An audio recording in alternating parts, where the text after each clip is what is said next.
এটাই ছিল শেষ বসন্ত। ওহো, চলো একটু আগেতে ফিরে যাই। এই হলো শিমুল।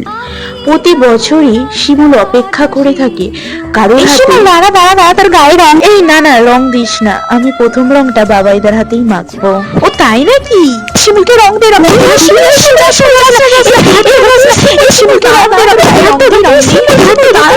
আর এই হলো মিস্টার বাবাই। আর যদি সময়ে পৌঁছতে না পারি, ম্যাডাম আমাকে মেরেই ফেলবে। ম্যাডামের পছন্দের পাঞ্জাবিটাও পরেছি, যাই।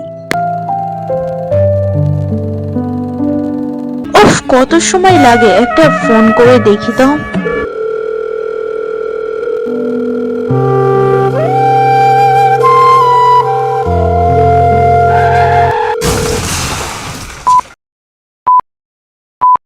ওরে শিমুলের, দেখবি তো কি সর্বনাশ হলো। কেন, কি হয়েছে? ওরে শিমুলের, তোর বাবাই তো আর নেই। অ্যাক্সিডেন্ট হয়ে গেছে রে শিমুল।